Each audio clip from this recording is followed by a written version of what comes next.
Hello, and welcome to the Scientific Odyssey.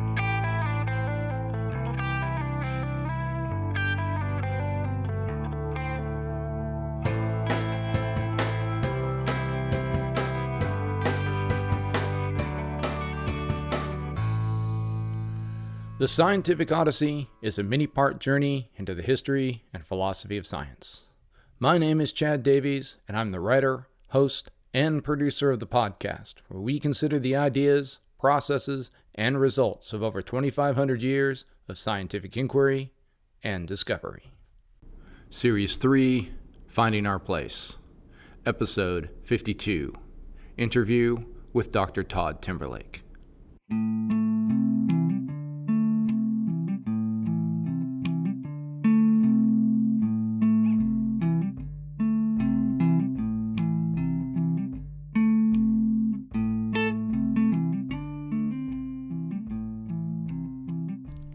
Well, hello everybody. I'm really pleased to announce that we have a first-time occurrence on the show, and that is we have an author interview. Joining us on the show today will be Dr. Todd Timberlake, who was a colleague of mine when I did my sabbatical at Berry College. And Todd has written a book with a colleague of his titled Finding Our Place in the Solar System, A Scientific View of the Copernican Revolution. This is a fantastic book, and I would really recommend that if you've enjoyed our series on that we titled Finding Our Place, that you pick this book up. It's really very, very good. I don't want to say too much. I just want to let the interview speak for itself, but there are a couple of quick little caveats I probably should let you know about. We recorded this a couple of days ago in one of the physics labs at McAllister Hall at Berry College, and one of the problems with the building, if you want to call it a problem, is their air handling system is really very good. It's great at moving air around. And so what you will hear as a part of this interview, I wasn't able to figure out how to sort of get rid of this noise, is some background noise associated with that air handling system. So that sort of background sound that you're going to hear through much of the interview is just that air handling system. I apologize I wasn't able to get rid of that, but I don't think it detracts too much, and I think you'll be fine working your way through that. One other note I would say with this podcast, Dr. Timberlake is going to reference a number of things that we talked about in our series as well. And so you should be in great shape if you've listened to that series. If not, one of the things you may want to do is go back and listen to some of the early episodes where we talk about sort of the general observations of the nighttime sky. That, I think, will help you understand a little bit of some of the early material in the interview where he talks about the three mysteries. That'll help.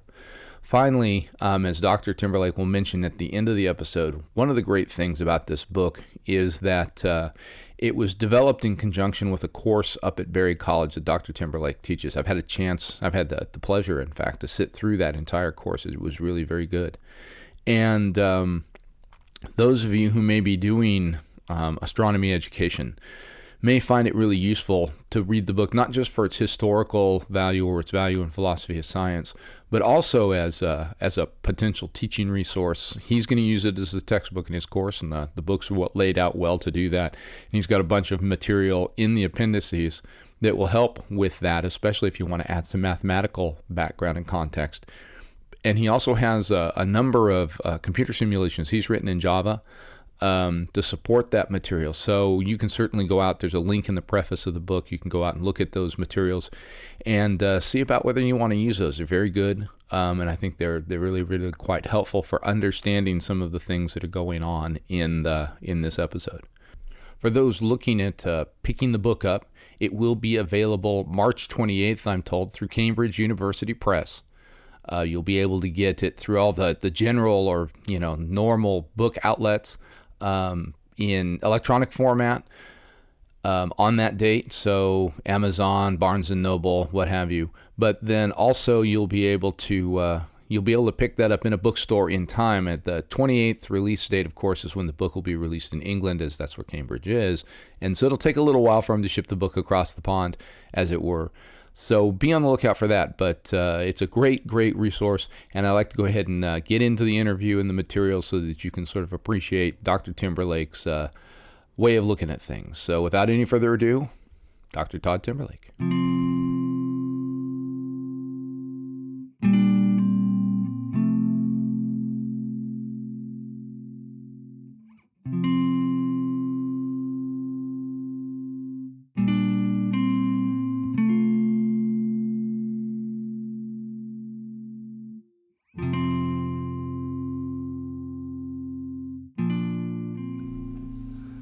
All right, so I'm here with Dr. Todd Timberlake, and we're going to talk about his forthcoming book, which is Finding Our Place in the Solar System, a Scientific View of the Copernican Revolution. Dr. Timberlake, thank you for coming on the show. Thanks for having me. So what I'd like to do is just ask a few questions about the book and maybe some of your views on what you've learned as you did the research and what you'd like the reader to sort of take from the book. I think the first thing I'd like to ask here is, can you talk about the origin and genesis of the book? What did this come from? What did it grow out of? And what need do you kind of hope it serves? So the real origin of the book lies with my friend and former colleague Paul Wallace, who was a physics professor at Berry College, where I now teach. And he developed a course on the Copernican Revolution as an alternative to the kind of standard introductory surveys in astronomy that you typically see at colleges and universities. And I know his vision was that by letting students explore the history of astronomy and the actual development of astronomical theories rather than just the finished product, that students would learn more about what science is and how it works.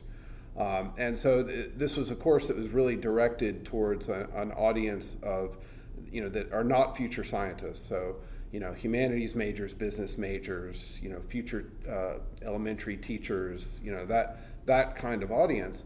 So that group really, doesn't necessarily need training in cutting edge of astronomy, but the idea with, sort of liberal education is that they should still have some exposure to science and the process of doing science and some understanding of the limitations of science as well as its powerful successes.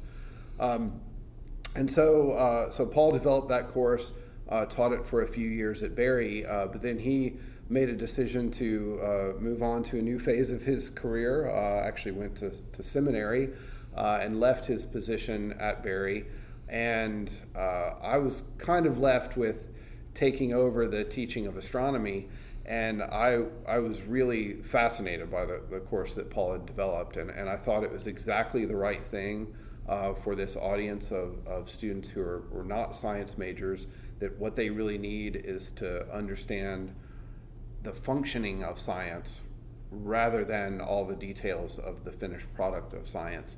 And so I volunteered to take over teaching the astronomy courses at Berry, provided that I could teach this course rather than the kind of standard surveys of, here's everything we know about the solar system, or, everything we know about the universe.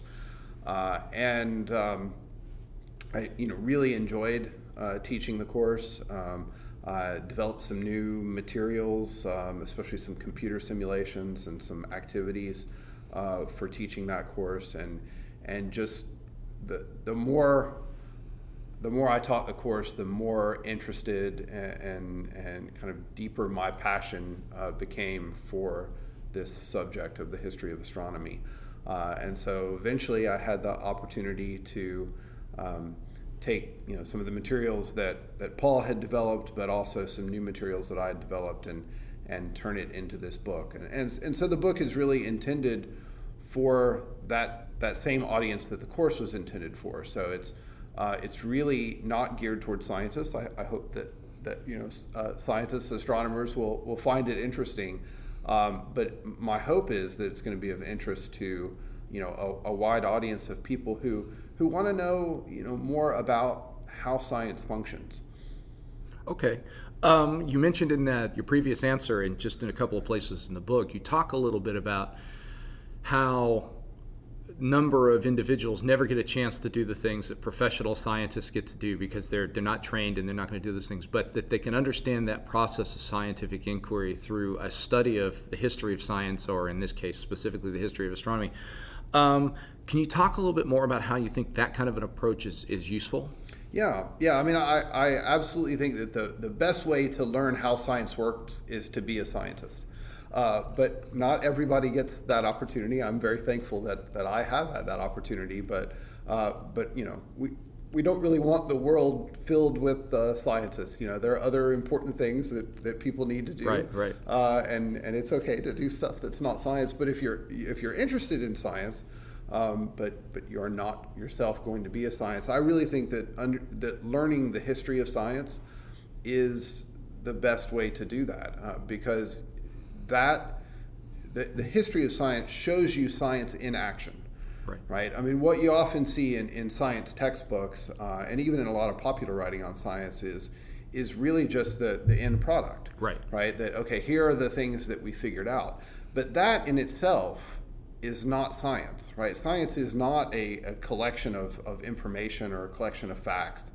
It is really a process for learning about how the world works. And if you're just seeing the end products, you're not really seeing that process. And so I think by exploring the history of any subject, but in this case of astronomy, you get a chance to see how we figured these things out, right? And even how we got some things wrong, but eventually figured out that we were wrong and corrected those errors. And that's really, to me, that's what science is all about. And I think that's what I'm trying to convey to the audience in this book. Okay, great. So to kind of follow up along with that, one of the questions that I kind of wondered is, when you have a reader comes to a text or any sort of media where they're gonna sort of maybe take something away from that, what are you hoping that your readers take away from the book? So certainly the chief goal would be an appreciation for both the complexity and the power of a scientific approach to understanding the world. I think many of us in somewhere maybe around fourth grade learned something called the scientific method. Right. It's the sort of the recipe for doing science that you propose a hypothesis, and then you go out and collect data, and then you see if your data matches your hypothesis, and you draw some conclusions. When you're in fourth grade, that's a good place to start learning about the process of science. But of course, we shouldn't expect professional science to look like fourth grade science, right? It's a different beast, and it's much more complicated, but also I think much more interesting. Because it is subtle, and sometimes the data is misleading, and sometimes the data is just flat wrong. Right. Sometimes there are theories that seem to work really well and yet turn out to be incorrect. So there are a lot of fits and starts. There are a lot of dead ends, and that can be frustrating as you're doing science. But it also, I think, makes the process much more interesting. And to see how we work through all of that, that it's not just this sort of linear, you do this and you gain a new piece of information and you're just building up on that. But really it's this complex interplay between a lot of different factors. I think seeing how that works really reveals the power of that method. But I think it also shows the human side of science, right? And that's another certainly an important goal in the book is to kind of emphasize that science is something that's done by people. Right. It's not a bunch of robots out there, following some program. It's human beings, and human beings are not always objective.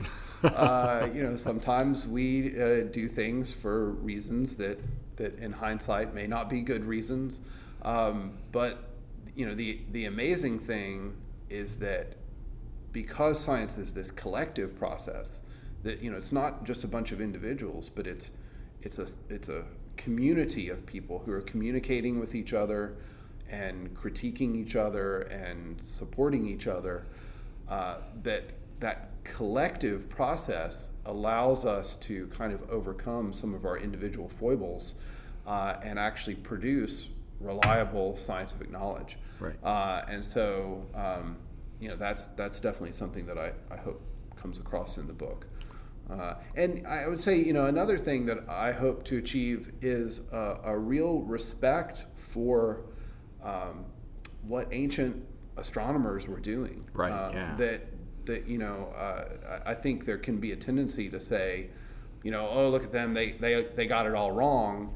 Wasn't that silly of them to think that the Earth was the center of the universe and that it wasn't moving? Well, it wasn't silly at all, right? I mean, that, and they were brilliant people who came up with great theories that explained tremendous amounts of observational data, and we should respect that, even though now we have even better theories, so we no longer hold to those ancient theories, but they were powerful theories, and without those in place, we never would have gotten where we are today. Yeah, and that's actually really great. That leads me sort of into the next question I wanted to ask. And you start out in the book, you talk about this idea of there are three mysteries, or in a sense, maybe another way to put it, three problems that you have to solve based off of your observational data. And I was wondering if you could just talk a little bit about what those three things are, and then, without obviously getting into too much detail, sort of expand a little bit on that idea that, ancient astronomers or classical astronomers, depending on how you sort of want to look at that, how they sort of attempted to address those mysteries. Yeah. So I hope I'm remembering this correctly. It's been a while since I wrote the book.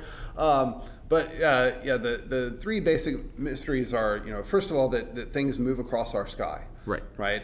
So we see the sun move across the sky during the day. We see the stars move across our sky at night. So why do they do that?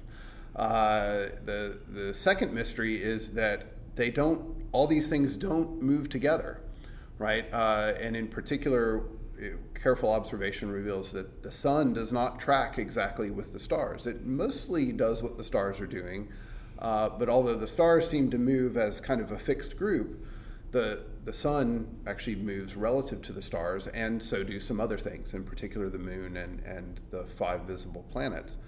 And then the sort of third and greatest mystery is that if you really pay attention to how the planets move relative to the stars, they move in a really weird way, which is that mostly they move eastward, but every now and then they stop and turn westward in their motion relative to the stars, and then stop and resume their eastward motion.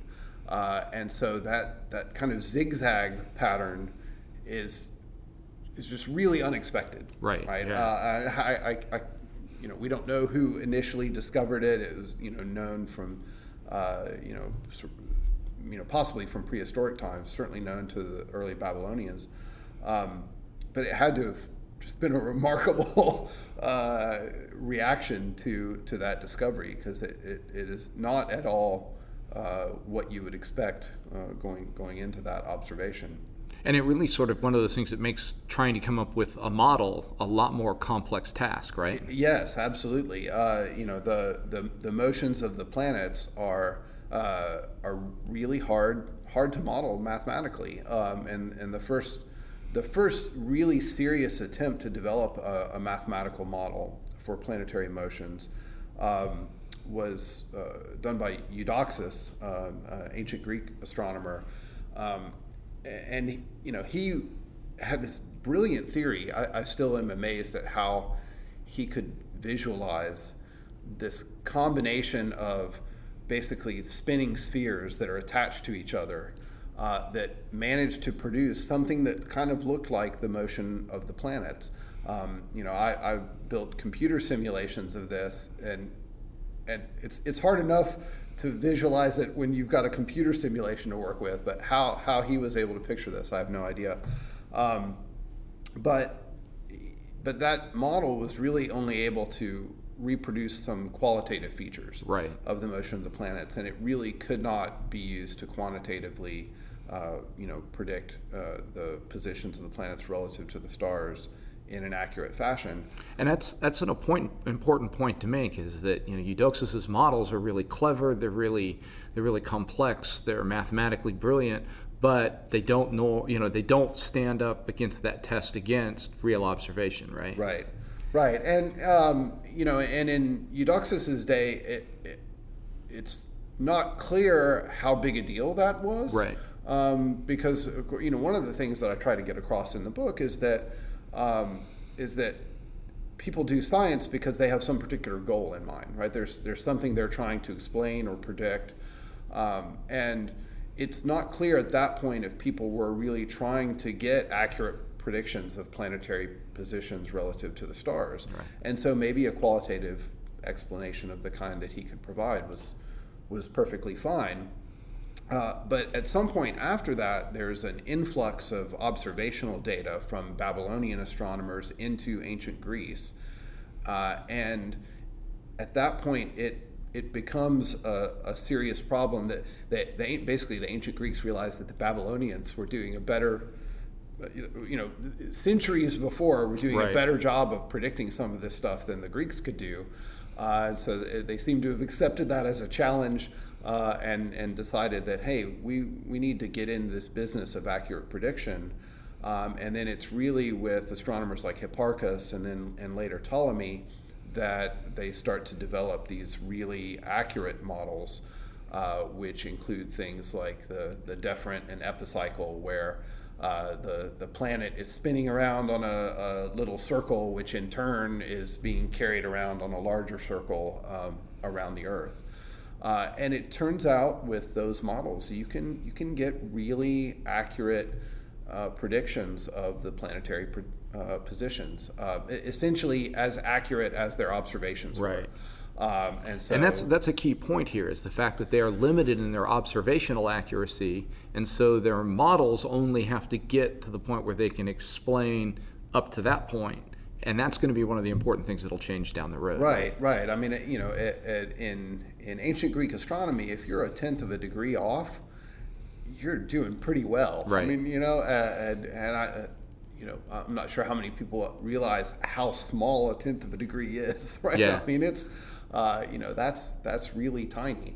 So, the apparent size of the sun and moon is about half a degree across. So, you're talking about a fifth of that tiny size. So, that would have been considered a very accurate prediction, and Ptolemy's models were certainly capable of that Right. level of accuracy.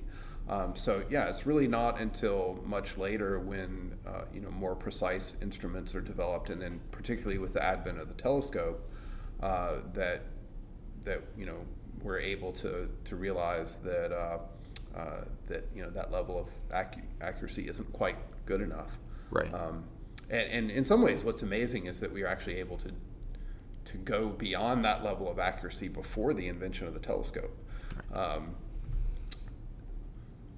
So one of the things, just to follow up on that, is, as we see historically, and you mentioned in the book, it turns out that the models developed first, by Hipparchus and individuals at his time, and then sort of brought together in maybe a fullest extent in Ptolemy's great Syntaxis, or the Almagest.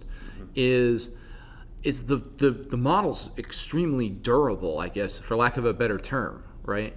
Can you maybe talk a little bit about why the model ends up being so durable into through the Middle Ages and into the modern period? The model just sort of holds together through an enormous period of time. Yeah. I mean, I think certainly a key factor was that it was accurate, and that really in that span of time from Ptolemy into the early Renaissance, there is no better data available to suggest that you really needed to improve on Ptolemy.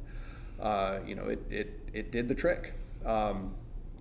Now, that's not to say that there weren't criticisms of the Ptolemaic theory, and in particular in some Arabic astronomers were quite critical of certain features of Ptolemaic astronomy, in particular this equant mechanism that he introduced that produced non-uniform motions, which it turns out you need to do in order to get accurate predictions, but that was a very unpopular feature, and in fact, some Arabic astronomers, Al-Shatir in particular, developed methods of producing apparent non-uniform motion through combinations of uniform circular motions, and they thought that was a great improvement. But in some sense, they were really still just reproducing Ptolemy, just right, in a slightly different mathematical mechanism.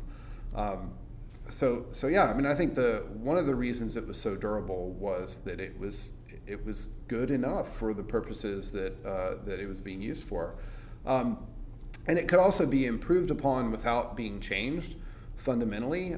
So when improvements were made on Ptolemy, it was typically a matter of making some new measurements and updating some of the parameters in the model. So you didn't, you could make it better without kind of wholesale overthrowing the model. In other words, in a sense, it was much easier to do hypothesis modification in tinkering around with just a few little things rather than doing some wholesale hypothesis rejection and then model recreation. Right. And, I think the other thing is, and this is really something that we can only see in hindsight after Copernicus, is that to really improve on the Ptolemaic model, you probably had to go to a heliocentric system like the Copernican system. But there were enormous barriers to making that transition. That model completely contradicted the physics of the day, which was Aristotle's physics. Aristotle's physics said the Earth could not possibly be moving around in the way that Copernicus would ultimately say that it was. And common sense told you the same thing, right? We don't feel the Earth move. We don't have any direct experience of the Earth's motion, and yet, if you're riding on a horse, you're moving, right? But you don't get that feeling with the Earth. So there were loads of reasons to believe that Ptolemy's fundamental assumptions about the Earth being stationary at the center of the universe were probably correct. And without jettisoning those assumptions, you probably can't do a whole lot better than Ptolemaic astronomy. Right, and that comes back to your point that Ptolemy, either as an original researcher or as a compiler of other researchers before him, the model is really a brilliant model. Mm-hmm. It given the underlying assumptions, it really does an incredible job of being able to sort of account for, I think probably the best way to say it, maybe the observational evidence. Yeah, I think so. I mean, it really, as I said to someone recently, there really isn't a feature in Ptolemaic astronomy that doesn't correspond to some real physical effect. Right now, we may explain it differently now than Ptolemy did, but there's still a reason why Ptolemy had whatever that mathematical, the equant or the epicycle or whatever you want to pick. There's almost always a real reason behind that choice that Ptolemy is making. Now, there are a couple of things that are based on bad data. His theory of Mercury, in particular, is horrendously complex, and that's something that would carry over into Copernicus, and that's because it's really hard to get good observations of Mercury. So Mercury theory was a problem for everybody. But other than a few exceptions like that, almost every aspect of Ptolemaic astronomy can be justified using our knowledge of modern astronomy. Right. We wouldn't develop the same theory, but we understand why Ptolemy built his theory the way he did. Yeah, absolutely. So then we get this big span. And I know there were, and you've mentioned it, there was during the Arabic or Islamic Golden Age, centered around Baghdad initially and then sort of diffusing out. There was a lot of astronomical work. Is there anything in that period that would be really important as we move into the Renaissance and the early modern period in Europe? I think in practice, kind of the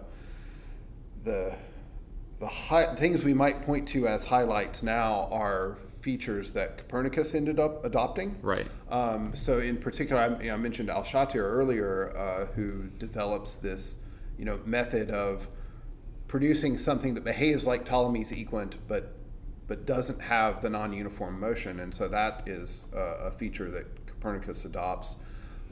There are some other kind of mathematical combinations of circular motions that can produce interesting behavior. There's something called the Tusi couple, developed by Al-Tusi, that can produce a sort of oscillatory motion along a line through a combination of two circular motions, and that's another feature that Copernicus adopts.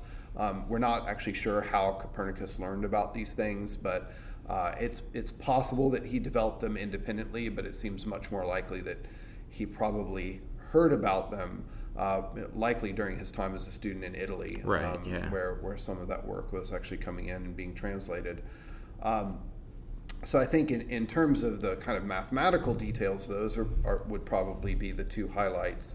But there are, there are some other, I think, interesting things that are happening in Arabic astronomy that would influence later astronomy on a larger level. So in particular, some of these criticisms of Ptolemy, even though Copernicus didn't ultimately adopt the kinds of models that these Arabic astronomers were proposing, and they were really proposing something like a return to the Eudoxan model, the heliocentric spheres. And that wasn't the route that Copernicus went, but still that criticism of Ptolemy, the arguments that, well, Ptolemy must not have it exactly right, opened up some space to consider other alternatives. And then there's some other kind of interesting features that, like this effect called trepidation, that is the precession of the equinoxes was thought to have a sort of oscillatory behavior, that it kind of would speed up and slow down, and that was a model that was adopted by Copernicus and was built into several later astronomical theories. And it's really not until Tycho and Kepler that gets kind of thrown out. And so that was influential on astronomy, even though we now know that it's actually not, it's an observational error. I mean, it's not a real effect. Yeah, okay. So when we get to Copernicus, and one of the things that oftentimes you'll hear in more simplified versions of this narrative is that Copernicus writes De Revolutionibus and it's published on his deathbed, and he does this out of fear of persecution by the church. But it turns out the story there is a good bit more complicated. He writes a work much earlier than the eventual publication of the great work there. I wonder if you can talk a little bit about what the genesis of that earlier work is, and just sort of discuss it a little bit. Yeah, actually, I mean that's a fascinating question. Is what caused Copernicus to consider a heliocentric model? And I think the most honest answer is we don't really know. There are a few options that have been proposed. The main thing that he talks about in his writing is the desire to get rid of this Ptolemaic equant. Right. And yet that clearly can't be the only reason, because Al-Shatir had managed that in a totally geocentric system. So you don't have to switch to a heliocentric system as Copernicus did in order to get rid of the equant. So I think most historians of astronomy think that there must have been other motivations, but it's not clear what those motivations are. There have been suggestions that he might have been motivated by the problem of the ordering of the planets. So there was in the ancient geocentric system, there were many different ways in which people ordered the planets. Right, they all thought the Earth was at the center, but as you go out from there were different ways of ordering the planets, and in particular, Mercury, Venus, and the Sun could be really in any possible order. And in the Copernican system, one of the great features that comes out of that is that there is a definite ordering of the planets. We know from the observational data the planets have to be in this specific order, working outwards from the Sun. And maybe that was a motivation. It certainly was something that Copernicus recognized as he developed his system and realized that this was really a great feature. But we don't really know, was that the thing that led him along this path in the first place? But yeah. So you mentioned the sort of fear of persecution by the church. It was almost certainly really more fear of persecution by people like me. It was the university professors who were really the ones that he was afraid of. He actually was an employee of the Catholic Church. Was a canon at a Catholic cathedral in Poland, and was encouraged by several high-ranking members of the Catholic Church. A bishop and a cardinal. And there's a letter from the Pope at one point that's supportive, right? It was, I don't know if it's a letter, but there was a report that the idea was discussed with the Pope, and the Pope seemed interested. And so, I don't know if it was actually formally written down, but even on the Protestant side of things, there are some reports of some criticism. Martin Luther apparently didn't think too much of the idea, but this was before De Revolutionibus was even published. So it's not clear how much he really knew about it. And really, Copernicus's first and only disciple, Georg Copernicus, is a Protestant who comes up from Wittenberg, Germany, to learn at the feet of the master. So there really wasn't any religious pushback to his ideas at all. The real concern was the university professors who were disciples of Aristotle, and advocates of Aristotelian physics, which his idea just completely flew in the face of Aristotle's physics. And that's going to continue to be an issue throughout this period of as change, and new ideas are put forward. A lot of the pushback doesn't come from, the later Enlightenment view from an ignorant church, but rather from an entrenched scholastic university, perspective that wants to sort of preserve that scholastic Aristotelianism, right? Right. That's true. And even in that case, I don't want to be too critical of those people because I do think there's a lot of value in holding on to theories that have worked, right? Right. So it's important to understand that Aristotle was the physics of the day, right? And in a way that Newton would later be, and that was how people understood the physical operation of their world.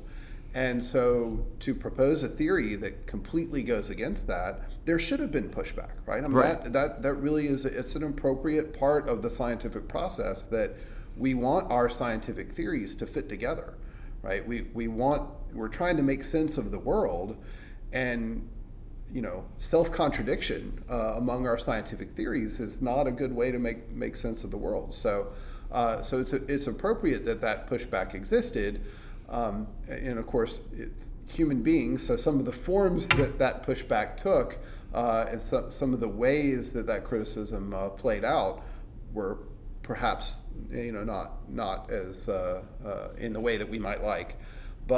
And this is why, in a sense, some of the other things that are going on around this debate become really important, because what you begin to see is in other realms where Aristotle has written and is considered authoritative, you begin to see, as I talk about it in one of the episodes of the podcast, sort of cracks begin to appear in that great Aristotelian synthesis. Right. You begin to get, as with the discovery of the Americas, this idea that you've got these sort of four spheres: earth, water, air, fire, and that sort of thing, that you can't make an Aristotelian model explain why you're going to run across a whole set of continents as far away from sort of Europe, North Africa, the Near East as you see. That shouldn't happen in at least one version of sort of that Aristotelian nested spheres model. That'd be an example of cracks showing up in that synthesis, right? Right. So there's the idea that you have sort of the sphere of earth and the sphere of water, but they're slightly displaced. The centers are slightly displaced, so the earth sticks out on one side, but the other side should be completely covered in water. But no, it turns out there's lots of land over there too. I don't talk about that a whole lot in the book, although it's mentioned a little bit, but almost certainly the discovery of the Americas was an important factor in the development of science and development of astronomy.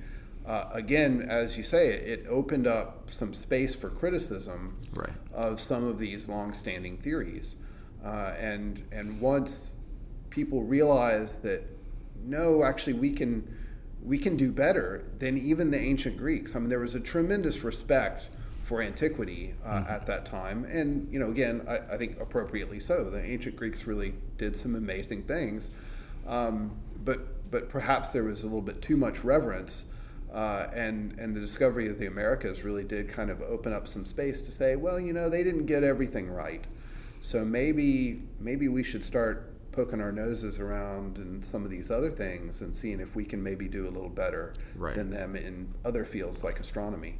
And in physics, you've got, it's Oresme and Buridan who are going to suggest perhaps some alternatives or some modifications to Aristotelian physics, and that'll create a little space as well, right? Right, yeah. So the development of the impetus theory in places like Paris and Oxford definitely is influential on the development of physics, and create some space for later people like Galileo to be very critical in Galileo's case of Aristotelian physics.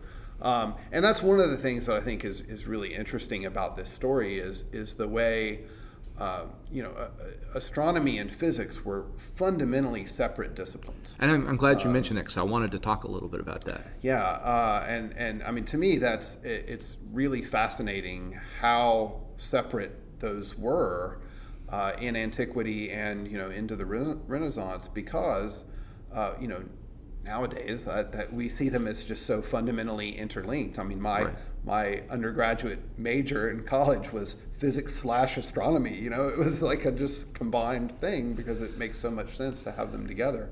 But it's really not until you get to Kepler that merger occurs. That for both scientific reasons and political reasons, those two disciplines had really been kept separate. So on the scientific side, astronomy was a mathematical discipline, and it was really about building mathematical models and calculating, numerical predictions of positions of planets and things like that. It was not an explanatory discipline. It wasn't supposed to really tell you how things worked. It was just about calculating the future positions of the planets. And it was natural philosophy, which is now what we would think of as being more like physics, that was supposed to be about figuring out how the world works, and that was not a very mathematical discipline. Right. And so those were sort of the scientific reasons. There were also political reasons, in that the natural philosophers were kind of held a place just underneath the theologians in the university system, whereas the mathematicians were really just viewed as kind of like technicians. Right. They carried out some calculations and things, but they didn't really know stuff, and so there were some political reasons for the natural philosophers to want to maintain that position. And this is kind of also an early example of that conversation that you have going through, especially once you move into modernity and beyond into more contemporary periods, of that discussion of instrumentalism versus scientific realism, where with the astronomers, their mathematical models are just instruments to sort of, like you say, to do the calculation, to be able to say where something's going to be in the sky at a certain time, as opposed to where you have things that are more what we call scientific realism in natural philosophy, which is, this is the way the world is. The things we put in our theories are really there. They really exist. They're really part of the structure of the universe, right? Yeah, and that issue of instrumentalism versus realism is something that I talk about a fair bit in the book, and it's interesting because it's not clear that the astronomers themselves viewed their work as purely instrumental. Okay. If you look at Ptolemy, so there are people who claim that Ptolemy was an instrumentalist, and if you look at the Almagest, it does kind of seem that way. But if you look at the Planetary Hypotheses, one of his other works, that's very much a realist. I mean, he's building a physical model of the universe. He's trying to make all these parts fit together because he thinks that's really how it's built. And some of those other works by Ptolemy, they don't initially make it through what I call the narrow hourglass from antiquity into medieval Europe. They're not going to make it into Europe or be rediscovered in a sense until later, isn't that right? The planetary hypotheses were not known in Europe until until much later. Right. So there was known to Arabic astronomers, Right. but it was not one of those things that was then passed on to medieval or early Renaissance Europe. Yeah. And so that may have been some of the inspiration for this notion that astronomy should be purely instrumental. Right. Is that, well, Ptolemy seemed like an instrumentalist. Well, it's because they didn't have all of Ptolemy's work. But yeah, it seems as though some of the astronomers who were developing these mathematical models may have actually taken a realist stance, but the natural philosophers were not going to recognize that. Right. Okay. It was not the astronomer's place. No matter what the astronomer may believe that they are doing, the natural philosopher knew better. It was not the astronomer's place to tell us how the world worked. That was the job of the natural philosopher. And so, that became a big issue with Copernicus, because Copernicus is very much a mathematical astronomer. Right. But he also clearly believes that his theory is how things really are, that the Earth really does spin on its axis and it really does orbit around the sun. And it's a theologian, Andreas Osiander, who Right. Inserts this anonymous preface into the beginning of his book that says, well, just take this as a mathematical model, right? Sure, it seems silly as a statement about how the world works, but that's not really the purpose. It's really just intended as a way of doing calculations, and in that, there's some wonderful new stuff here, and you really ought to pay attention to it. And a lot of people read that as though it was coming from Copernicus, but in fact, it was very much not how Copernicus saw his theory. Right.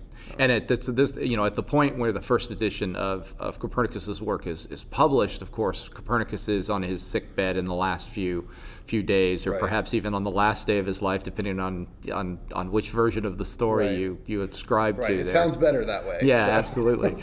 And so he never is able to come back. But as you mentioned, there's a disciple. There's Rheticus. And I Right. mean, one of the things that, when you do some of the reading, there are those historians of astronomy or historians of science who will make the claim, no Rheticus, no Copernicus. And I was wondering, maybe you might talk a little bit about Rheticus's role and whether that's an appropriate, I mean, would Copernicus's work just stayed as a manuscript buried and forgotten had it not been for Rheticus? Yeah, that's hard to say. I mean, I think there are some reasons to think that the De Revolutionibus that ultimately was produced might not have happened without Rheticus, because Copernicus had been working on it for a long time and had never taken steps to publish, and it is Rheticus who seems to be the one who kind of initiates that process. On the other hand, there were earlier versions of the theory that were kind of put out before even Rheticus is around. So there's something called the Commentariolus. Right. That's that early, much shorter work, right? Right. But it lays out the kind of fundamental ideas of the Copernican system. It does not develop them in full detail to make them a sort of fully fledged mathematical apparatus that you can use to make quantitative predictions, but it lays out the general idea, and that was distributed as just letters to colleagues, but it did get the word out there, so it's hard to know. So it certainly would have been, I think, a delay in getting the word out about the Copernican system and having further development of that model if you didn't have Rheticus kind of encouraging the publication of the full work. Because Rheticus spends, almost 18 months or something in Varmia working with Right. Copernicus to kind of nudge him and push him into finalizing and closing off and tying off all the loose ends in the manuscript. Is Right, that right? and Rheticus writes his own version That's of right. the Copernican system, what's now called the Narratio Prima, that again kind of lays out the general structure of the Copernican system and all of the advantages that it entails, including some astrological Right. advantages that we don't really know if Copernicus thought much of those or not, but yes, he's definitely really encourages the finalization of this manuscript that Copernicus has been working on for decades, and actually initiates the publication process, although ultimately ends up getting a new job somewhere else and is called away, and thus it's Osiander who kind of takes over the printing, supervising the printing and adds in this anonymous preface. Right. So to skip forward a little bit, I want to talk for a few minutes about Tycho Brahe. His historian of science, David Wooten, in his book, The Invention of Science, in sort of trying to reimagine or sort of discuss or reformulate the idea of whether there's a scientific revolution or not, and what are the factors that lead to that, some of which we've discussed, sort of wants to pin the beginning of the scientific revolution actually with Brahe rather than with the earlier work of Copernicus, which is where you'll oftentimes see historians of science or historians of astronomy say scientific revolution is in 1543 with the publication of Copernicus's work and with Vesalius's Human Anatomy, or on the fabric of the human body. That is often used, but Wooten wants to say it's Brahe who's really that first figure that we can think of as sort of kicking off or being scientific or kicking off that scientific revolution. Can you maybe talk a little bit about what makes Brahe such an important figure in this story? Yeah, I think so. I don't know. I'm not sure exactly where I come down on that argument. I did read Wooten's book, not until after I had written this book, but I think it's fabulous. I highly recommend it. But I think the key thing with Brahe is the absolute insistence that questions about how the world works must be answered through accurate observations and measurements. Right. And you don't really get that before. Again, we talked about the fact that Ptolemaic predictions were sort of good enough given the accuracy that was available in the observations. But really before Brahe, you don't really see people trying to push the limits of that accuracy. Right. I mean, I think, I read somewhere where, Copernicus is, in his, I guess, house as a canon there in Varmia, he's kind of got an observational station set up, but the wind blows so hard that it's almost impossible for him to get really accurate measurement. Right. So he does make some new observations in order to update some of the parameters in the theory. But to a large extent, he's really using the same data that was available to Ptolemy. Yeah. There are some new observations, but they're not really better observations. Yeah. Like you say, his equipment is not has some problems. I guess we'll leave it at that.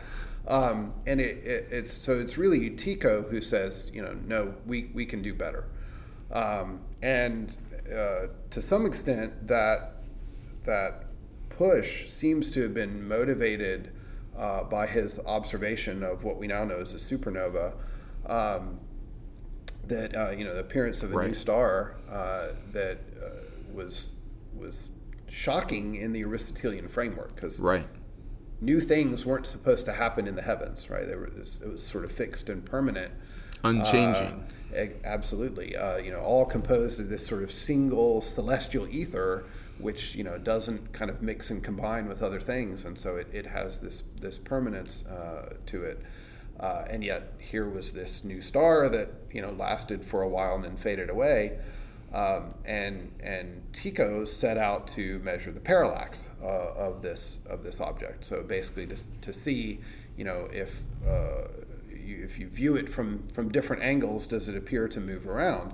And objects that are not high above the surface of the Earth would show a definite parallax, but an object that's, for example, further away than the Moon would have could still have a parallax, but it would be so small as to be undetectable. And Tycho puts a lot of effort into making those measurements, and it doesn't find any parallax, and so makes the claim, it's kind of his first public claim as an astronomer, that this object is actually up beyond the moon, that this does represent a change in the heavens, contrary to what Aristotle says is possible.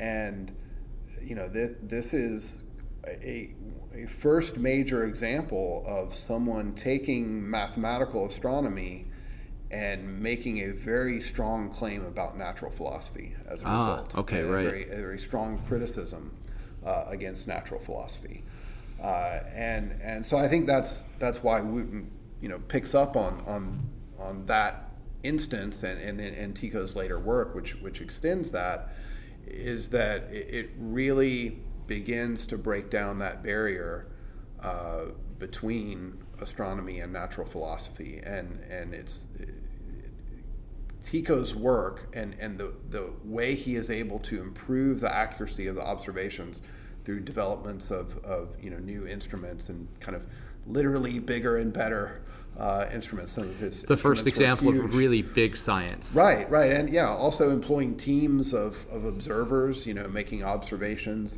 at all times of night and all throughout the year, which had not really been done in the past.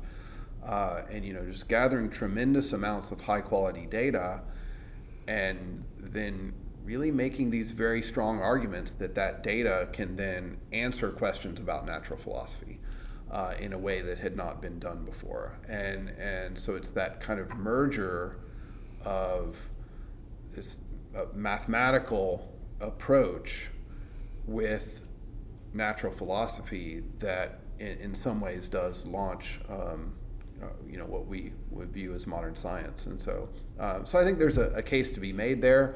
On the other hand, observations are certainly important. The data is really important, but the theories are important too. Right. And so, in some ways, having a new theory like the one that Copernicus presents creates new questions to be answered that then motivate us to go out and get new data. So it's kind of a chicken and egg problem. Is it the new theory that really starts things off, or is it the new data that starts things off? And I think that's not my place to answer. That's the question, scientific equivalent of a barroom discussion, right? Right. To jump ahead a little bit, we have contemporaries on either side of the Alps are kind of the next big figures that show up in the story. Right. And one of those figures will be linked to Brahe in that of Johannes Kepler, and then of course on the other side of the Alps in northern Italy we've got the famous and infamous Galileo. And so maybe we'll start on the north side of the Alps just a little bit. And Carl Sagan, I think in Cosmos way back in the late 70s, talked about Johannes Kepler as being the first astrophysicist, the last astrologer, the first astrophysicist, I think is how Sagan puts it in Cosmos. And is that, in your mind, is that sort of an accurate title? Is it inaccurate, or just how would you speak into that? Yeah, no, I think that's absolutely accurate.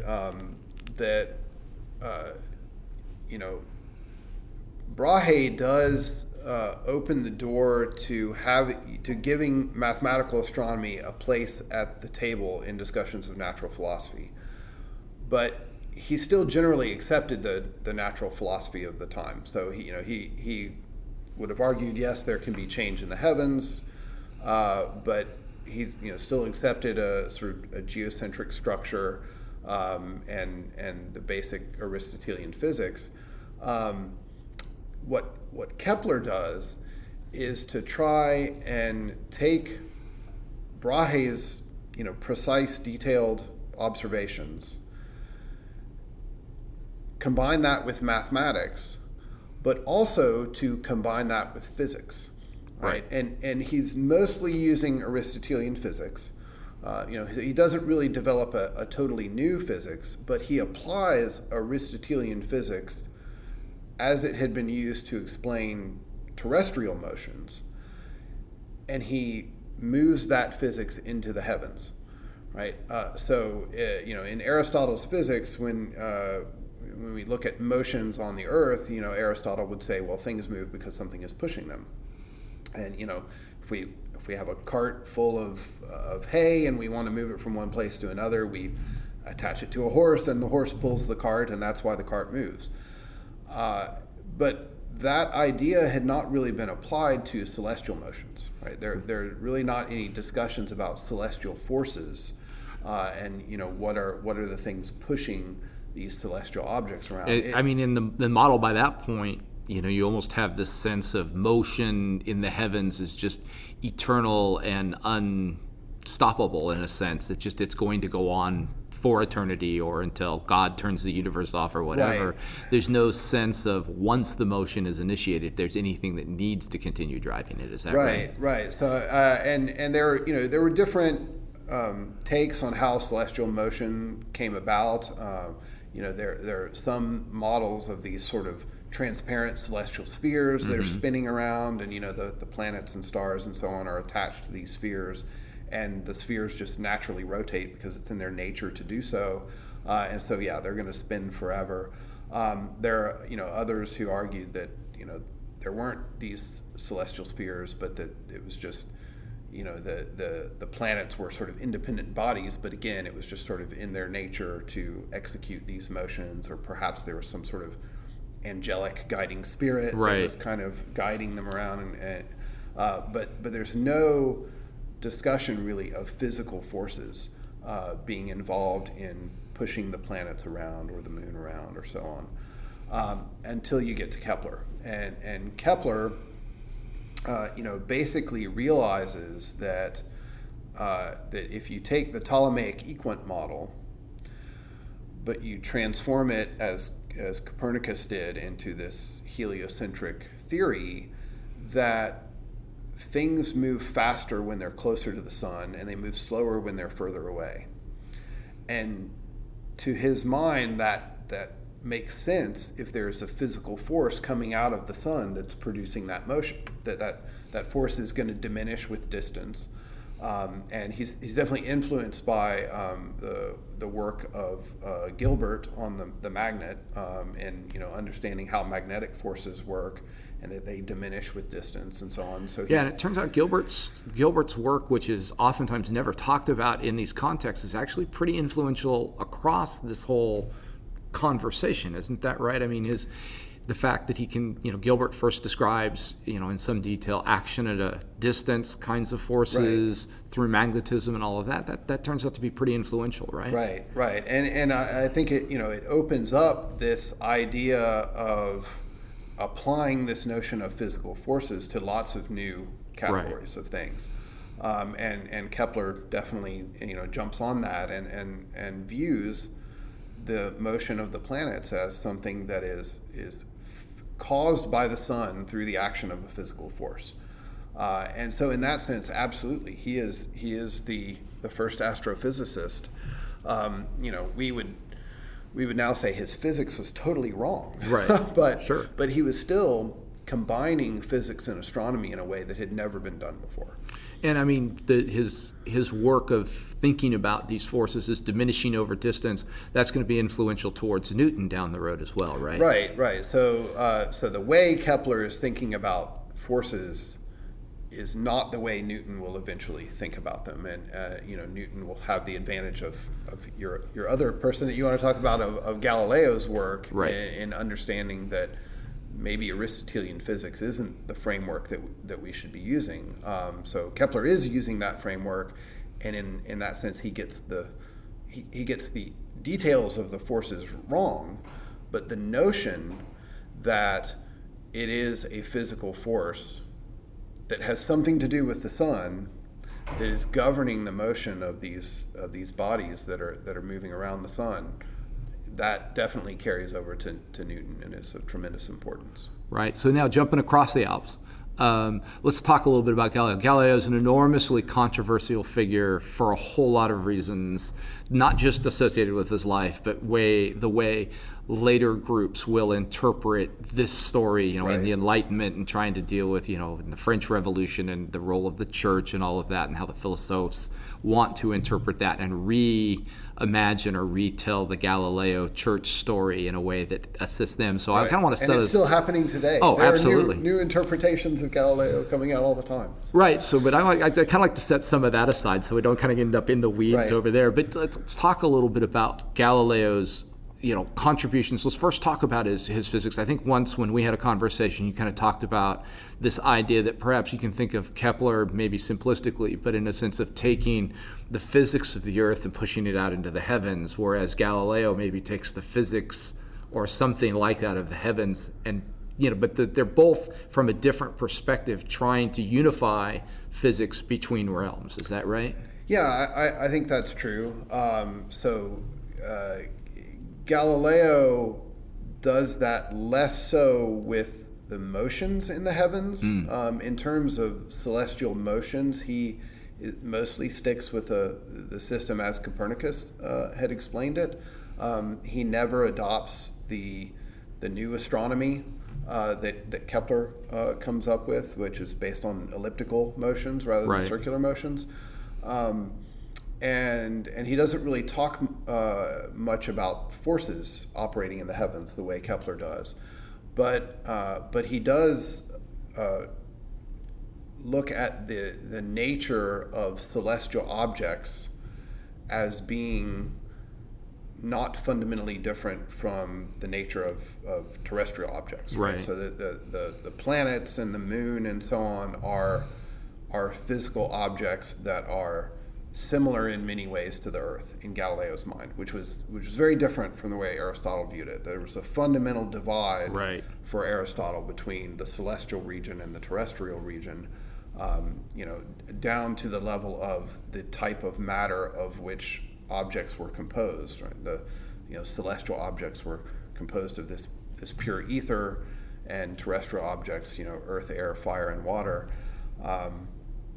And Galileo rejected that dichotomy, and a lot of that I think does stem from his investigation of terrestrial physics and his rejection of Aristotelian physics, which had been the basis for a lot of Aristotle's claims about why the terrestrial region had to be fundamentally different from the celestial region. It was really that sort of cosmological structure for Aristotle was very closely tied to Aristotle's understanding of physics. Right. And so when Galileo starts to critique Aristotelian physics, that in some ways naturally leads to a critique of that larger cosmological model. Right. And then, of course, the other, and a lot of his work in physics is done prior to his use of the telescope. Right. And again, it's one of the things, and I meant to bring this up earlier, that Wooten talks a little bit about, is this idea of, with the invention of the printing press, we tend to think of that as being a sharp dividing line, I think, sometimes when we say, okay, printing press is invented or the technologies are pulled together by Gutenberg, and you have like this pre-printing press culture and you have this post-printing press culture. But in reality, what we know is that as a technology gets invented, there's a transitional period, and so you can sort of think, the example of Copernicus lives very much in a manuscript culture. There's no, Copernicus never prints or publishes anything in that sense.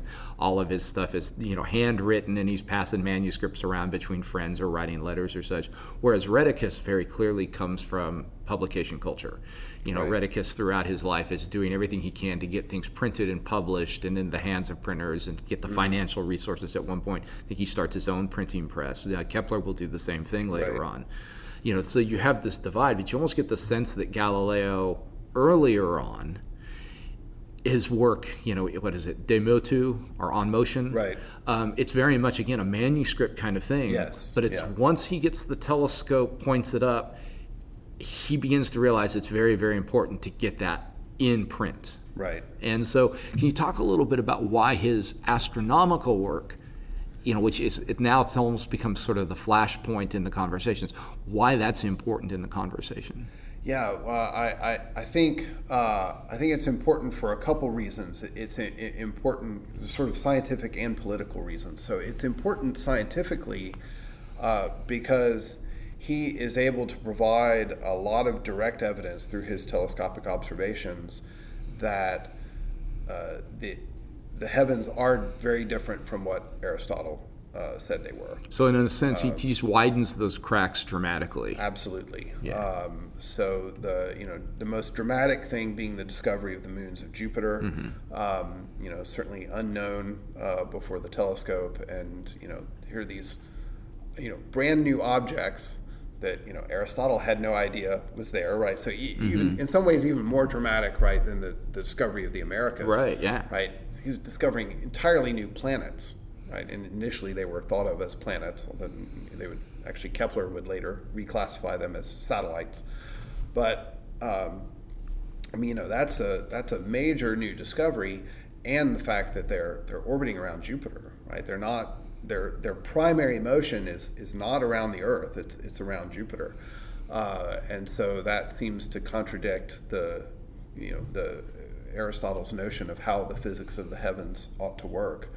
And in the sense here, this is where, in a sense, contradictory evidence or contradictory data becomes really, really important in model evaluation as part of a scientific process, right? Right. So I think there are two aspects to kind of deciding what model you want to adopt, and I think one of them is, how well does this model, match with the observational data that you have, and so what Galileo is doing is he's introducing some new observational data that really does undermine the Aristotelian model as a whole. But then the other aspect is you've got to have something else that does better, right? Because people, and I try to emphasize this in the book, that if you look at the history of astronomy, it's very clear that in the minds of astronomers, a bad model is much better than no model at all. Right. We'd rather have an explanation that sort of works but definitely has some major flaws than just throw up our arms and say we have no idea how this works. There's always an attempt to try to explain. Right. It's better to have an explanation with flaws than to have no explanation at all. And so, and that goes back to the staying power of the sort of Aristotelian and Ptolemaic models, and why they lasted so long is that, it's partly because they did a good job, but, people knew that there were flaws, but there was nothing better to move to. But now with the Copernican model out there, available to the public, there is this alternative, right? And so although the Galileo's telescope observations don't really provide direct support for Copernicus, they certainly don't prove the Copernican model as he would sometimes claim that they would. But what they did was to undermine the Aristotelian and Ptolemaic model, in particular the observation of the phases of Venus, which that's a little bit later in his telescope observations. But that directly contradicts the sort of traditional Ptolemaic model. It doesn't really tell you that the Copernican model is correct, but it, like you say, it widens the cracks in that Aristotelian Ptolemaic framework. And doesn't really supply criticisms against the Copernican model. It fits just fine with the Copernican model, and so it just provides more reason to jump from one ship to the other. So in that sense, it's scientifically very important. And there are other things like his observations of the moon, the fact that the moon seems to have this irregular cratered surface. It appears to be a kind of ordinary physical place like the Earth is. Looks like it's made of maybe kind of the same stuff. Right. It looks like mountains and valleys and things like that make it seem much less celestial and far more terrestrial. Same thing when you observe sunspots. That all of a sudden the sun's no longer this absolutely perfect thing. It has imperfections and blemishes. Right. Yeah. Galileo basically interprets them as clouds on the surface of the sun, and it suggests that the sun has weather, right? Which would not have been a thing that was even conceivable in the Aristotelian framework. So the observations are scientifically important for that reason, but they're also politically important because they're very accessible. He's really just saying, I'm looking through this tube and here's what I see, right? It's not the kind of complicated mathematical arguments that you get in the work of people like Copernicus or Kepler. Copernicus, the first book of De Revolutionibus is pretty readable, and then after that, it's heavy going into the math, right? Yeah. And so, if you're not trained as a mathematician, it's not something you're going to read. And Kepler, I mean, the Astronomia Nova is maybe even worse in that it's not only mathematical, but it's kind of hopping back and forth between all these different models, and it's this sort of very nonlinear narrative of, or perhaps constructed narrative of how Kepler developed his models. So, very difficult for a lay person to follow. Right. Not something that would have been a bestseller in that day, but Galileo's work is very accessible. The Starry Messenger is huge because it's anybody can pick it up and say, oh, if this guy, and he kind of writes it a little bit in vernacular, that it's this is a guy kind of like me who just happened to have this cool thing, right? And he was able to see things that if I looked through that thing, I'd be able to see. Right. And that in itself is a really interesting point, because, of course, some people did look through Galileo's telescopes and didn't see what he saw. And, I know you have enough experience with telescopes that's a common problem, right? I mean, we have people out to our observatories looking through our telescopes, and they often don't see the thing that you want them to see. Yeah, lining the eye up through the eyepiece, with good eyepieces today is hard enough with the primitive version of that technology. Yeah, I've observed the moon through a reconstruction of Galileo's original telescope. And it's hard to see anything. Wow, I don't know how he was able to make some of the observations that he made. But like anything, it takes some practice, right? It's an expertise that you develop. And so if somebody walks up off the street and looks through a telescope, they're not going to be very good at it, right? I mean, there's an art to it. Though eventually, Jesuit astronomers will be able to confirm his findings, and that's a big step, right? Yes, the astronomers at in Rome definitely lent their support to Galileo's observations, not necessarily his interpretations of the observations, but they did, confirm things like the moons of Jupiter and so on, and even really kind of celebrated his work. That was in the early days before he kind of alienated the Jesuits, but yeah. So I think there's a political factor to that too, that all of a sudden this debate becomes something that is not just confined to the mathematical astronomers and the academic natural philosophers, that it becomes kind of accessible to the general public.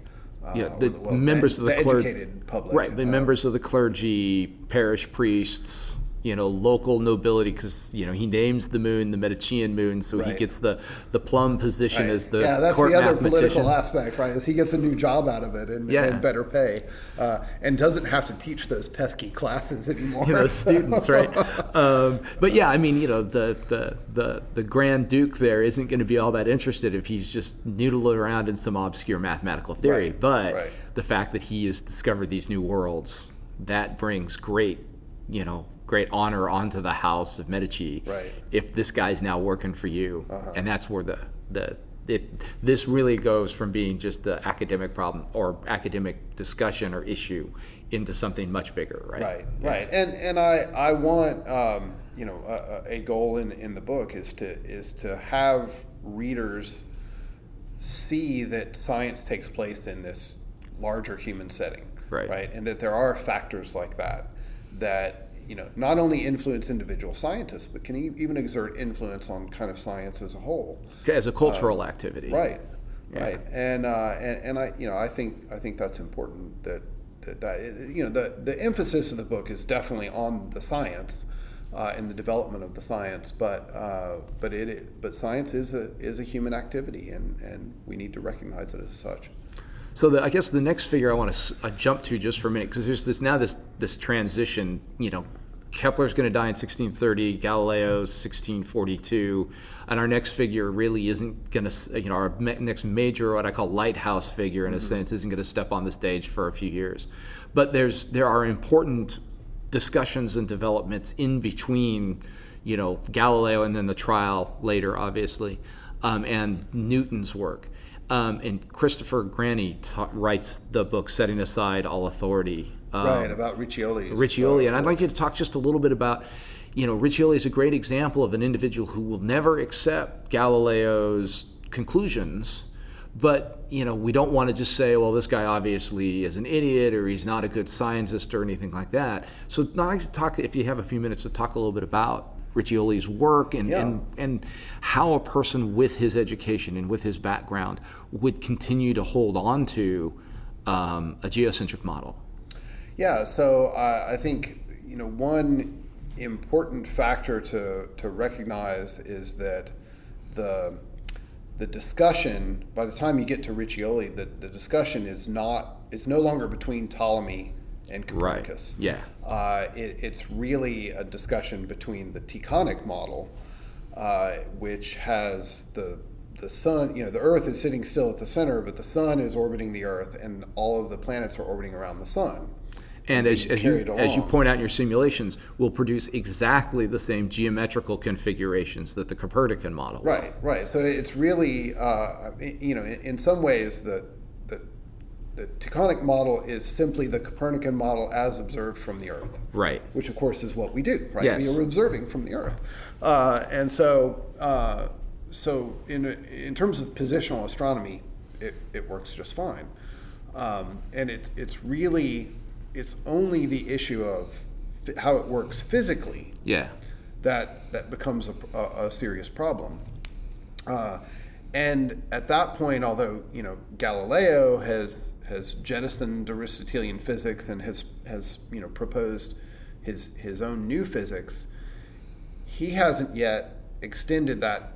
He doesn't extend that physics into the heavens, right? He's proposing a new terrestrial physics, and he's saying that celestial objects look like terrestrial objects, but he has not yet, proposed a force that explains the motion of the planets. So, so they're really, it's not necessarily an open and shut case, right. Which is correct, the Tychonic model or the Copernican model, and so it's not unreasonable for someone like Riccioli to adopt the Tychonic perspective, which is what he does. Right.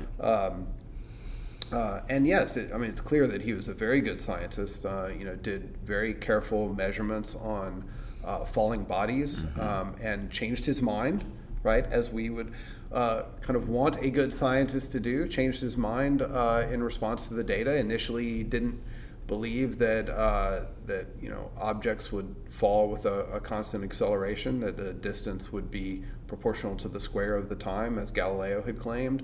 But he did the experiments, and it turned out they worked the way Galileo said.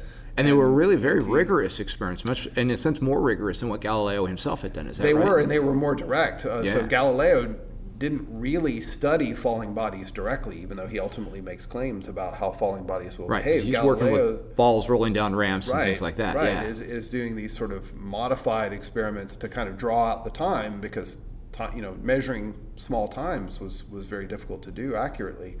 And so Riccioli is dropping balls from the Asinelli Tower in Bologna, which is a fabulous place. I've had a chance to visit it, and it's one of my kids' favorites as they climb these rickety wooden stairs up this enormous tower. But he's dropping these balls from great heights, down this tower, and has people chanting to kind of measure time, and carries out these very detailed pendulum experiments in order to try to find a pendulum that swings back and forth in 1 second. And really does very accurate experimental work, and really is the first person who determines quantitatively what the rate of acceleration is for a falling body near the surface of the Earth. And so he's really doing great work.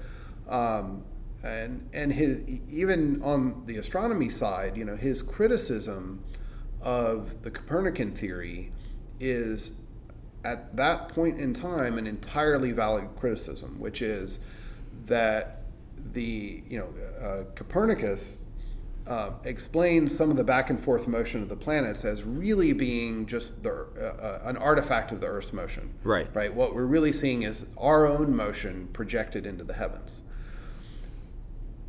We see that in the planets, but we don't see that in the stars. Right. And we ought to. Right. If we're moving around on the Earth, that motion should be projected into everything. And yet we don't see that in the stars. And Copernicus explains that away by saying, well, the stars are just outrageously far away. Right. Well, okay, that can work, right, to get you around that problem. But then the problem is that when we look at the stars, they seem to have a certain size to them, right? They're not true points of light. They're little disks. And even when you look through the telescope, stars show up as little circular disks. And you can figure out, well, if they're as far away as Copernicus says they are, how big do they have to be in order to have this apparent size? And it turns out they have to be really, really big, big enough to swallow our entire solar system. Right. And it was understandable that people would be skeptical, right? So this is a criticism. It goes back to Tycho, but it was one that Riccioli developed even further after the telescope. That the telescope doesn't save you from this problem. You still have to have stars be outrageously large. Of course, now we know some stars actually are that big. Right. But the other thing we know is we have a better understanding of how optics affects light, and he didn't have a good sense of that. Right, and that's the real issue. So what we now know is that those little disks that you're seeing when you look at the star, whether it's with your eye or with a telescope, you're not actually seeing the body of the star. Right. You're seeing an optical effect of diffraction. But they had absolutely no way. And to me, this is the issue of diffraction is one of the really interesting problems because it's a matter of scientists believing their eyes. Right. And which we don't want to criticize them for believing what their eyes were seeing. But now that we have a more sophisticated understanding of the physics, we know that really their eyes were deceiving them. And deceiving them in this very consistent way that led them to these conclusions that we now know are incorrect, right? And really stars don't have to be that big, although some of them are. They don't have to be as big as Riccioli was worried about. But he had every reason to think that was a direct consequence of the Copernican system, and it seemed a little sketchy. Right, and in the Tychonic system, you don't have that worry because the Earth's not moving around. Right. You don't have this parallax effect. The stars don't need to be nearly so far away, and so you can have reasonable sized stars. So really the arguments that led him to reject Copernicus and stick with the Tychonic system were things I think we can recognize as good scientific arguments. Right. Again, they turned out to be wrong, but that's that's only in light of later knowledge. And one of the things I think that's interesting too about this, and this is, I think, in light of almost any modern scientific debate, is a core idea, is that at this point you've got lines of, I guess you would call it contradictory evidence. Right? You have some evidence that will support a model, and evidence that will refute a model on both sides. And then, the practicing or engaged scientist has to decide how to weigh that evidence. Right. Because by the time we get to Newton, most of Riccioli's, objections haven't really been resolved. Right. And yet for most, folks after the Newtonian synthesis, the question is pretty settled. And it becomes a way, you get a sense that, by that point, you've, in a sense, in case you could say, you've reevaluated those lines of evidence and weighted them differently. Right. Because, it's not like Newton comes along and says, Riccioli, your evidence or your concerns or your objections to this heliocentric model have been addressed specifically. It's just we now have these larger or more perhaps persuasive lines of evidence that seem to weight us towards a model much more significantly, right? Yeah. So I think there are two aspects to that. One, and probably the strongest aspect, is just the explanatory power of Newton's theory is so great that even if there are these other things that seem to contradict it, they're so small in comparison to all the things that Newton can explain successfully that you lose too much in abandoning Newton, right? So the scales, the balance of the scales have tipped, right? Which reminds me of the frontispiece of Riccioli's Almagestum Novum, where he actually has scales tipping in favor of the Tychonic system over the Copernican. So they end up tipping the other way after Newton, because there's just so much that you gain from adopting this Newtonian synthesis, and what you lose is relatively small. Whereas earlier it was at least closer, and maybe really tipped not in Copernicus's favor. But there are also some indications that some of those criticisms that Riccioli applied might not be relevant. Mm-hmm. So I would agree that they were not fully resolved. But you do get, for example, observations of lunar occultations of the stars. Right. Which, if the stars are as big as Riccioli, if the apparent size of the stars is really what Riccioli is measuring, then it should take the moon a couple minutes, or at least tens of seconds, for the moon to block out the light from a star as it passes in front of that star. But in fact, what is observed is that the star essentially winks out immediately. Right. And so that suggests that there's something that's not quite right about those observations of the apparent size of the stars. And I'm not sure how much awareness there was of that before the time of Newton. Halley, who of course is a contemporary of Newton, talks about that issue and basically kind of points out that these apparent sizes that we're measuring for stars are probably not real. They're probably not representative of the actual physical body of the star. But really the first person that I know of who made that observation was Jeremiah Horrocks. That's right. But his work is not published until much later. Right. And so I don't know how aware people were of that. But I do think by the time of Newton's Principia, some of those criticisms have been undermined.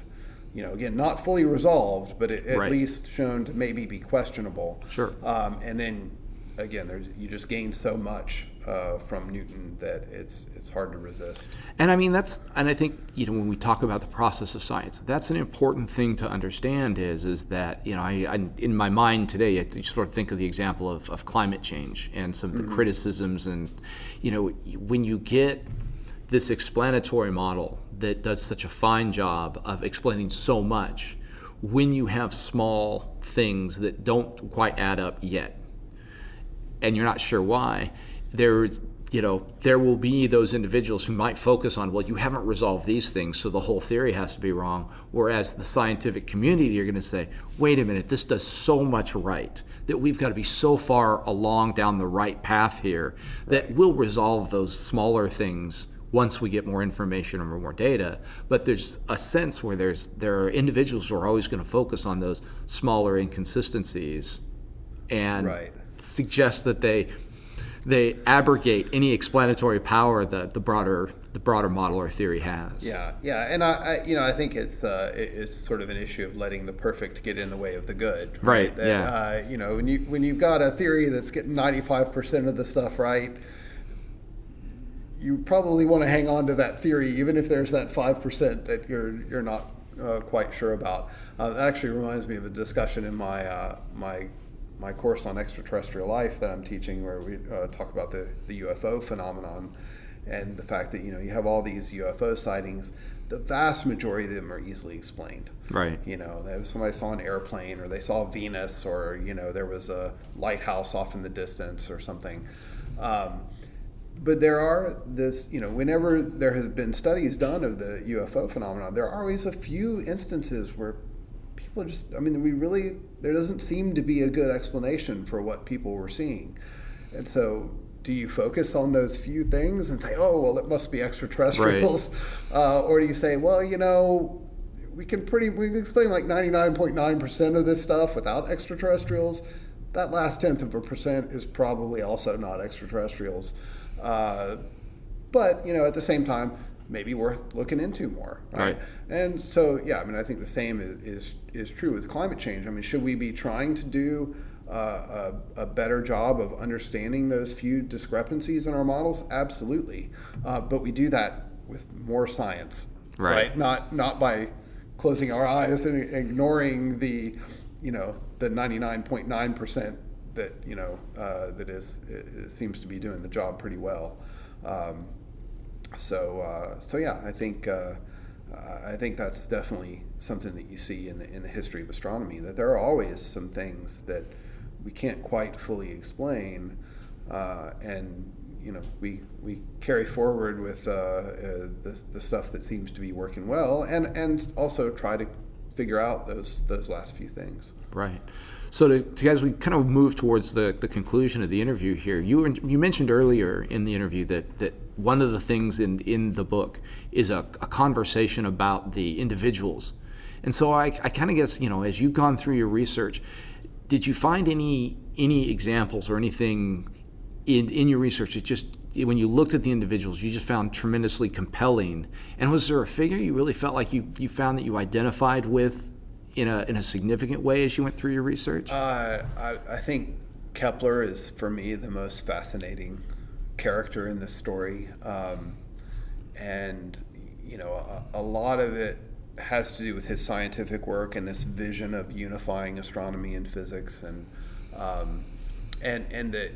his really interesting combination of what some people have called mysticism, along with this sort of hard science, because he has these notions that God has created the universe according to this beautiful mathematical plan, and everything's built around the Platonic solids, and this notion of universal harmony, it's very Pythagorean in a sense, right? It is, and a lot of people that I've read have sort of criticized Kepler for that. Well, he's not sort of a truly modern scientist because he has all of these ideas. Well, first of all, okay, sure, he's not. He's doing this work in the early part of the 17th century. Sure, he's not a fully modern scientist in the way we now understand it. But I also I see it as really, Kepler is just driven to understand how the world really works. He's clearly motivated by religious reasons, right? Mm-hmm. He wants to understand what God was on about in creating the universe. And while we now maybe wouldn't see that as part of scientific methodology, that passion he has for understanding the universe leads him to bring every tool he has to bear on this problem.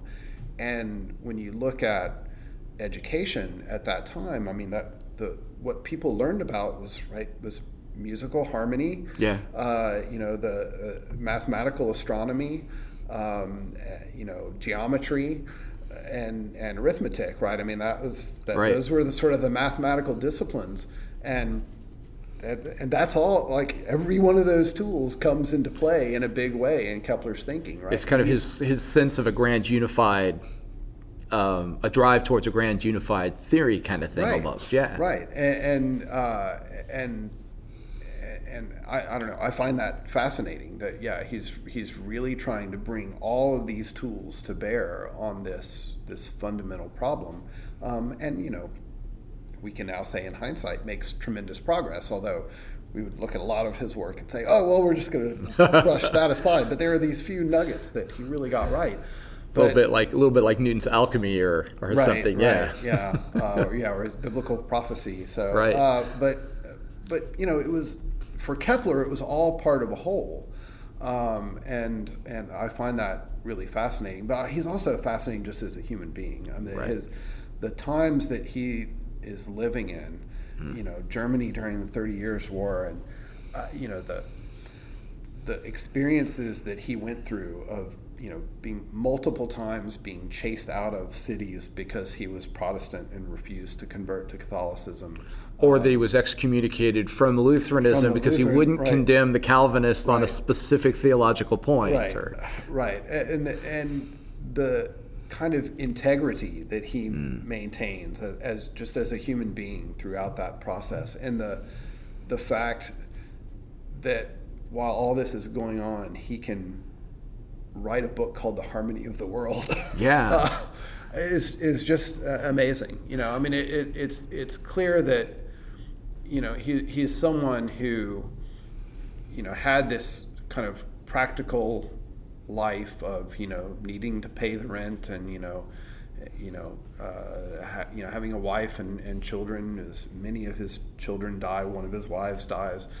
Having all of these sort of real life tragedies and difficulties that he's facing, and yet when he comes to his scientific work, he's able to kind of operate on this higher plane and with this level of optimism that I find very compelling. Yeah, very much so. Yeah, when I've read about Kepler, that's one of the things that's just, when you look at the guy and what he has to overcome, the obstacles, his feet very often are just very encased in mud, in the mud of the times. Yep.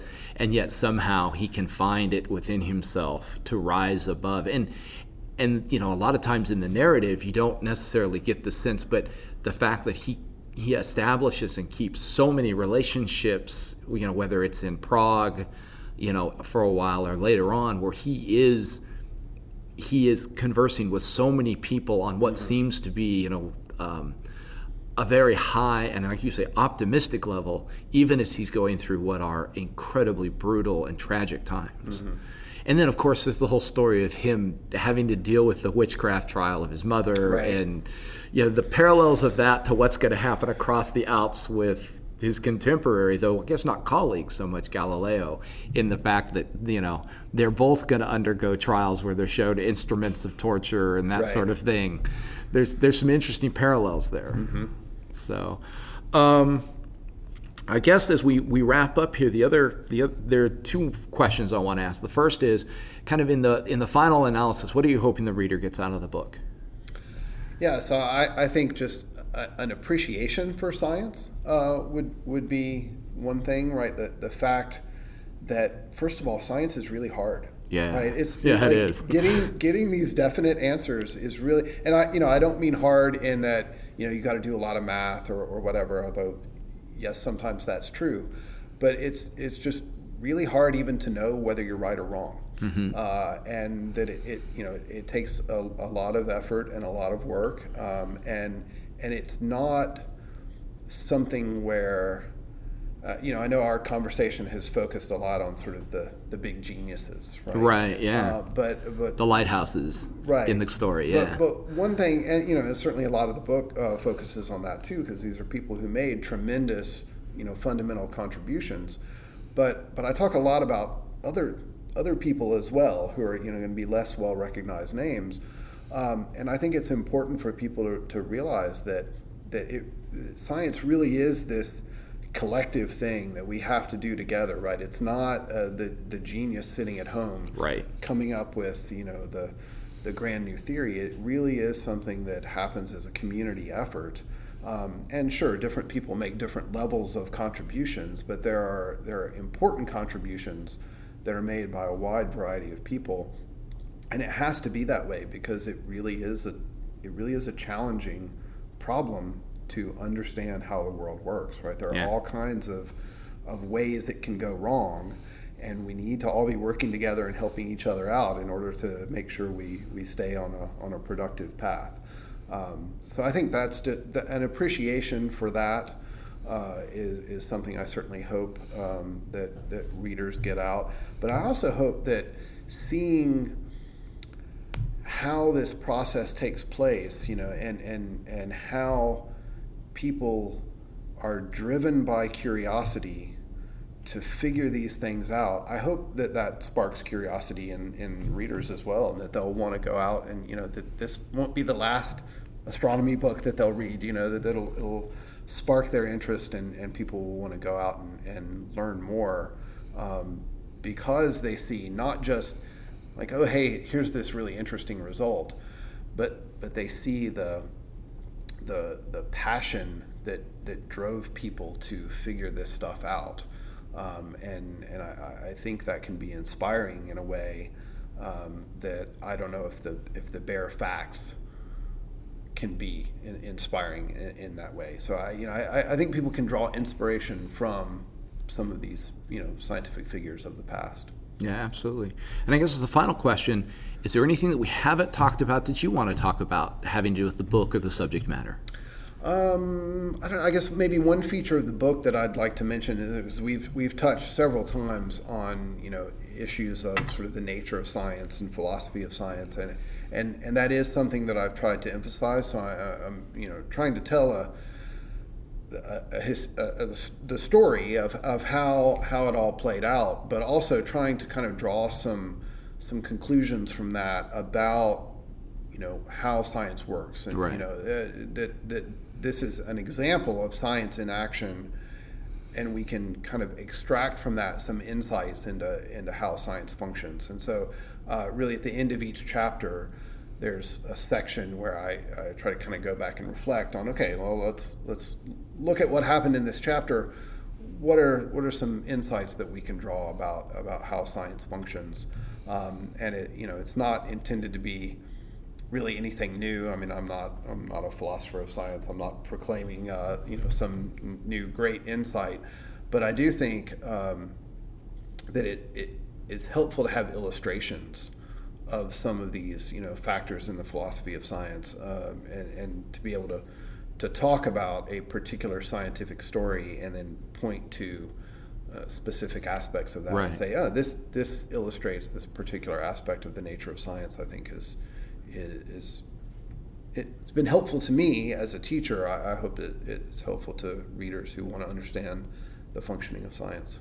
And that's something I think you bring out. I don't remember if it was in the preface or early in that first chapter. You talk about you're planning to use this now as a textbook in your course, and right. make the suggestion that if there are some of the listeners who are teaching courses in astronomy, either at the upper levels in high school or at the college level, that you have materials and resources that would support them being able to do something similar. Is that right? I do. That's right. So there's a link in the preface to a web page where my materials are available, and so that mostly consists of computer simulations that I've created, right. to illustrate some of these astronomical theories, but also some activities that I use in my classes that kind of guide students through using those computer simulations to understand how all this stuff works.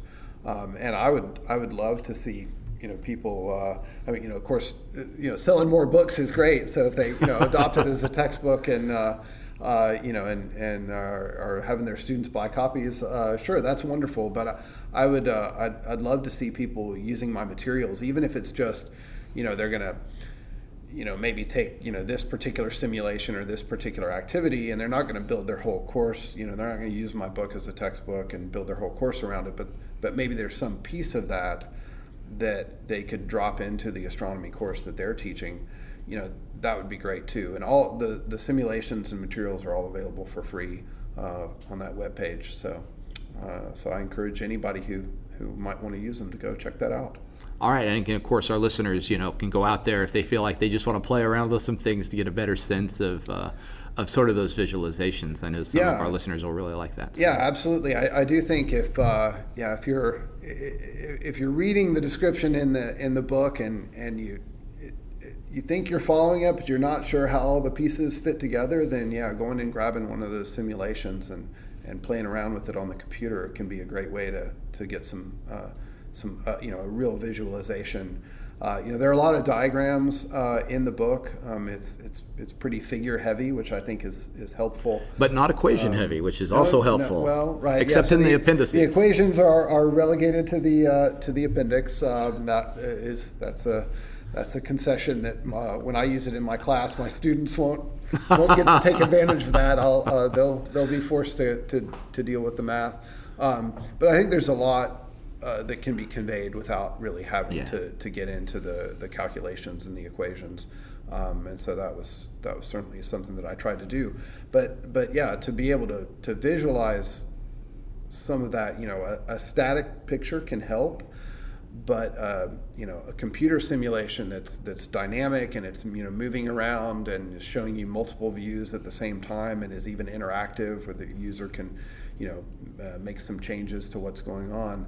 I think that can be much more effective in terms of helping people sort of picture what these theories are really trying to say.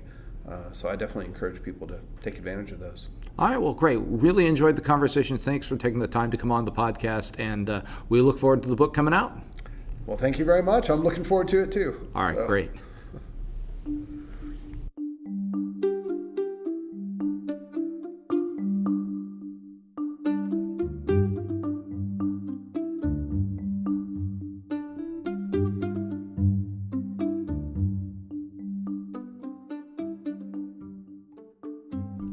So there you have it. Thanks again to Dr. Todd Timberlake for coming on the show and talking about his latest work. Thanks also, I didn't get a chance to talk to Paul Wallace, but thanks also to Paul for working with Todd to create such a wonderful resource for those of us who are interested in this particular story and history of astronomy in general. Again, the book can be found Cambridge University Press. It'll be available March 28th. You can go out and get copies for your e-readers, Kindle, or what have you, on March 28th through their website, Amazon, Barnes & Noble, etc. And then for those of us here in the United States, we'll have to wait a little longer for the book to ship across the Atlantic. But if you're in England and Europe, that book should be appearing right on about that same date. So go out and get yourself a copy. Those of you who are educators, I think, take a look at what he has that's available with the text there to see if there's something you can incorporate in your classes. I know that sitting through his class, there was so much that was just really, really helpful to sort of understand and see what's going on. If you have an interest in me maybe interviewing some other folks, I have to sort of figure out how to do Skype and record that into GarageBand. But if you have other authors that are coming out with books or anyone you'd like me to interview you think would have a really interesting take on something, and I do want it to be in history or philosophy of science, let me know and I'll see what we can do. I think it'd be great to have a few more voices here on the podcast. And you can let us know about that. We've got several venues, of course, that you can communicate with us and participate in the conversation. We have our Facebook group, the Scientific Odyssey. You can follow me on Twitter. My handle's Chad Davies. I do now have an Instagram account, and that'd be Odyssey Navigator. So follow me out there on Instagram. And of course, there's our fantastic subreddit being moderated by Adam Frank, one of our crew members. So get involved in the conversation through one of those sources. We'd really love to hear from you and have you sort of give your insights and your impressions of what we're doing here. Very soon here, we're going to have our next episode in the Finding Our Way series. So be on the lookout for that. That should drop here, I think, in the next few days to a week. So until then, full sails on your journey.